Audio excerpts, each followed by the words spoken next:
comment faire un timelapse.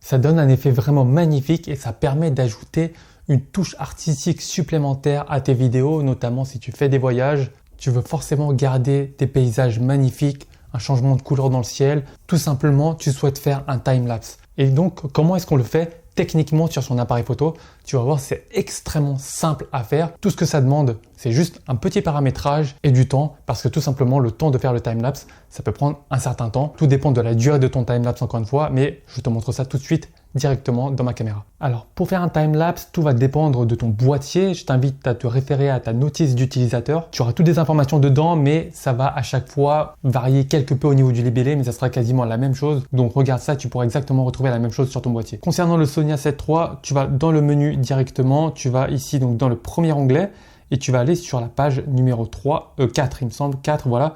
Et fonction prise de vue intervalle ici. Et donc, c'est ici que tu vas paramétrer ton timelapse. Donc, tu vas tout de suite activer donc prise de vue intervalle. Ensuite, temps de démarrage de la prise de vue, on va mettre par exemple 3 secondes. Ici, ça veut dire qu'en fait, au moment où tu appuies sur le déclencheur, le timelapse va débuter dans 3 secondes. L'intervalle de prise de vue, ça veut dire tout simplement tu veux qu'une photo soit prise au bout de combien de secondes à chaque fois, à combien de secondes d'intervalle. Ici, on va mettre par exemple 5 secondes et on va mettre nombre de prises de vue, on va dire peut-être 200 photos. Ici, ça veut tout simplement dire je veux que le timelapse démarre dans 3 secondes à partir du moment où j'appuie sur le bouton de déclenchement et qu'une photo soit prise toutes les 5 secondes jusqu'à atteindre 200 photos, ce qui va représenter un temps moyen de 16 minutes et 35 secondes. C'est-à-dire qu'ici, ton timelapse va durer 16 minutes. Tu vois très bien que si tu veux un timelapse un peu plus substantiel, tu vas devoir augmenter le nombre de prises de vue, c'est-à-dire par exemple 500 prises de vue, mais tu vois tout de suite qu'on atteint 41 minutes le temps de la prise de vue, le temps du timelapse. Donc crois-moi, il te faut du temps pour patienter.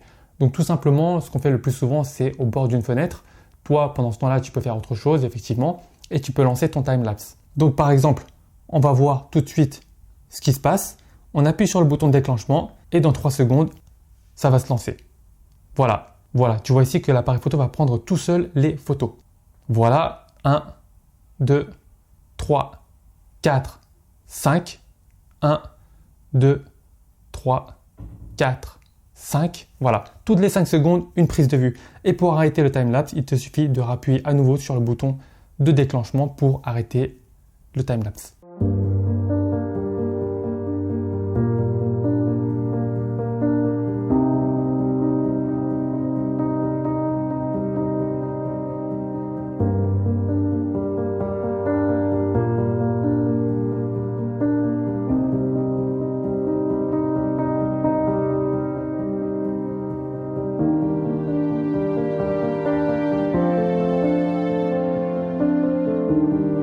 La vidéo, télécharge ton guide gratuit en cliquant sur le premier lien dans la description.